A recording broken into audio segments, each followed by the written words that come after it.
What is the likelihood of causing strokes post-vaccination? That's the topic of our video today.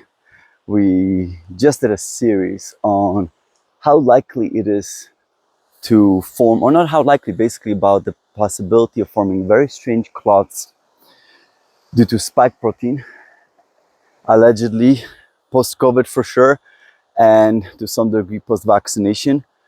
Obviously, clots can contribute to stroke. So a paper came out recently that actually measured that level of incidence of strokes post-vaccination. So let's talk about it. My name is Dr. Mikhail Rashik of Neurogenomics. Let's get started. And basically the summary was that this was a US study where they looked at the data of something like 5 million people in Georgia, US state, and they looked at the data, vaccination data versus how often people were getting strokes. And they looked at two types of strokes. They looked at ischemic stroke. So basically that's when a clot blocks blood vessel, and that's the cause of the stroke, versus hemorrhagic strokes.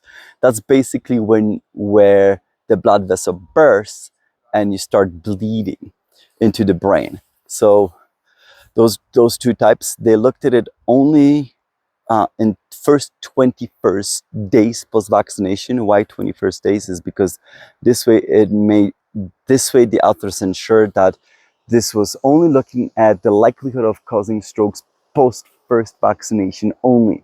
So this is the effect of vaccines alone after first shot of any vaccines.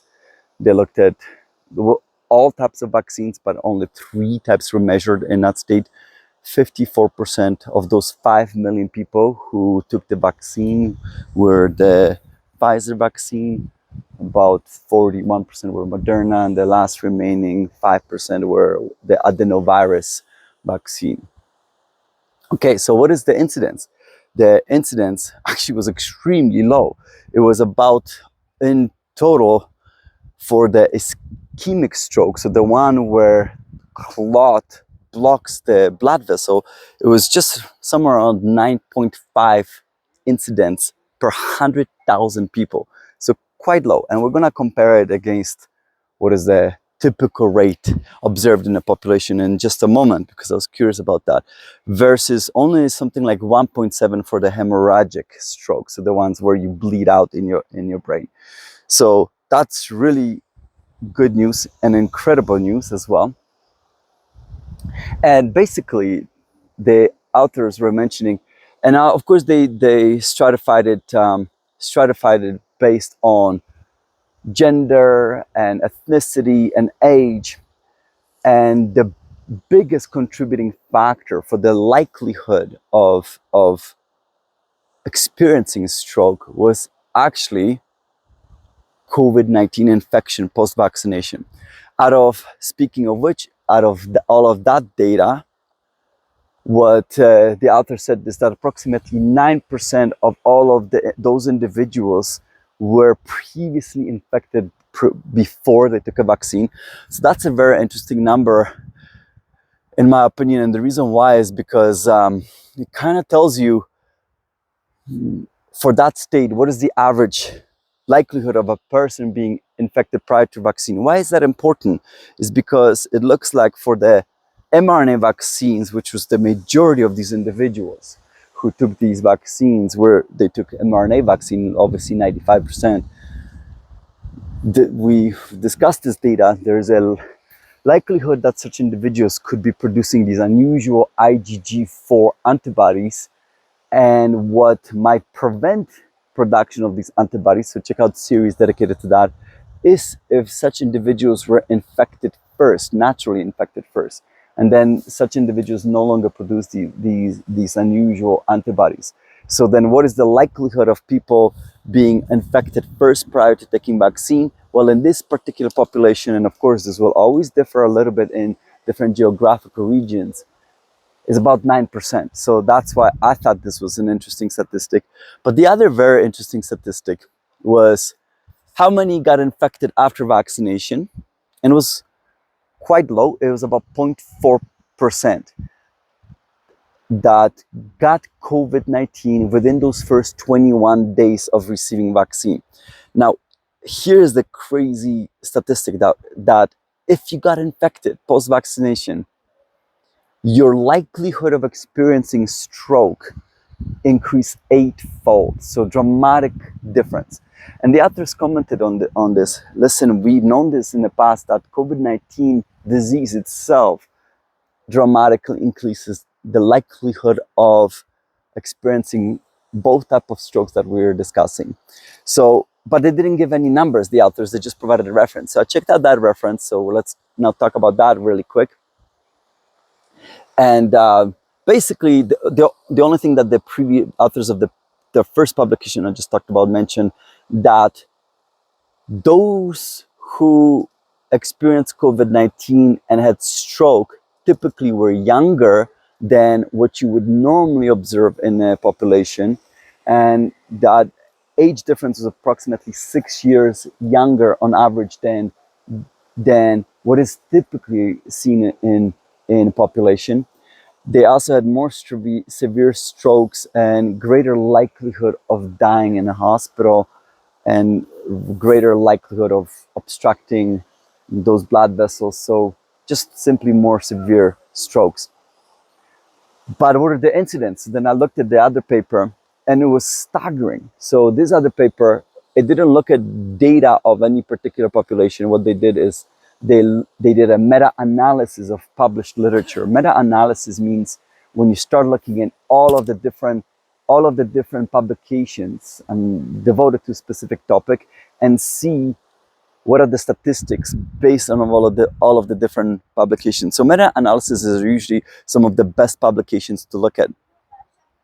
And they were able to combine something like 60 different publications, and based on those 60 publications, in total, that cumulative, that included about 100,000 people, and out of those, just over 100,000 people, but just under 110,000 people, out of that number of people, the incidence was 1.4%. So 1.4% of everyone who got COVID-19 experienced stroke. And again, it was similar to what the data set from Georgia showed. About almost 90% of those strokes were those ischemic strokes. So again, where a clot blocks the artery, and about just over 10%, 11% were those hemorrhagic strokes where you bleed out in the brain. But that's insane amount of strokes. I was curious, how does that compare to, because in comparison to post-vaccine, we're looking about 100-fold higher amount of incidents, because out of those 100,000 people, just over 1,000 people experienced stroke versus post-vaccination. I was just telling you a moment ago, it was just under 10 people for every 100,000. So huge difference, huge difference. And then I was curious, well, what would have been a normal incidence rate? Ignore the COVID-19. What is it normally prior to COVID? So I looked up some data dedicated to that from 2017, and the rate is about 150 strokes for every 100,000. So in essence, the conclusion of the authors of that first publication I mentioned was that, hey, yes, there is an increased likelihood of strokes after vaccines, but if you get COVID, overall though, the authors' conclusions, vaccines actually dramatically reduce the risk of experiencing stroke as compared to whatever the risk was of getting COVID and increasing the likelihood of stroke because of COVID. So it's the infection itself and experiencing COVID-19 that was the big issue. So that I found interesting as well. So basically, it's as if vaccines, it looks as if vaccines could have a protective effect against experiencing stroke for those who took the vaccines early on in a pandemic. Now, of course, ignoring whatever the IgG4 antibodies might be doing long term as well, post those mRNA vaccines. But I was curious, so why would that be? Because, of course, when you take the vaccine, you are still injecting spike protein. And remember, where in the series we just discussed, it was the spike protein that can be contributing to these unusual clots. So what's going on? And why would one type of spike protein post-natural infection be such a dramatic, serious problem for and endangering the population for causing strokes versus vaccinal spike protein, which is slightly different because it is mutated and providing you such a protection? And of course, the answer would be antibodies, right?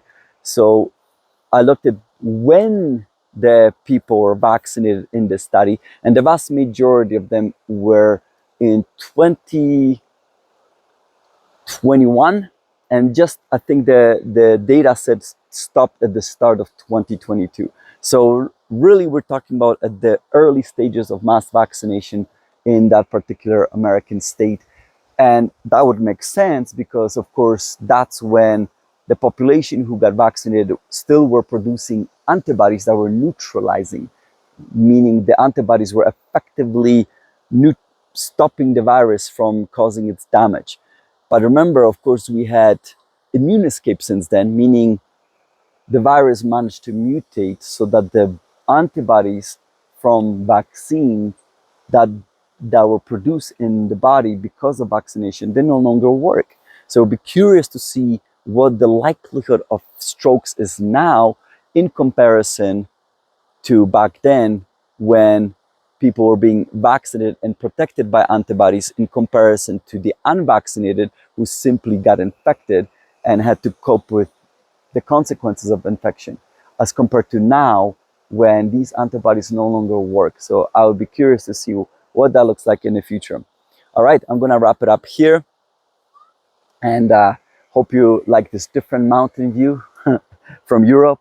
And I wanted to say once again, thank you everyone for your support. Thanks for all your questions you're sending. Sorry that I'm much slower right now because of the summer trip, but still will be studying and recording some of these videos. Please join my Patreon account as well. That's where I toss different topics that do not make it to the YouTube channel. And thank you for helping that channel grow as well. And thanks for all your donations as well, and just being grateful for your support. And I look forward to seeing you in another installment. Bye everyone. Ciao.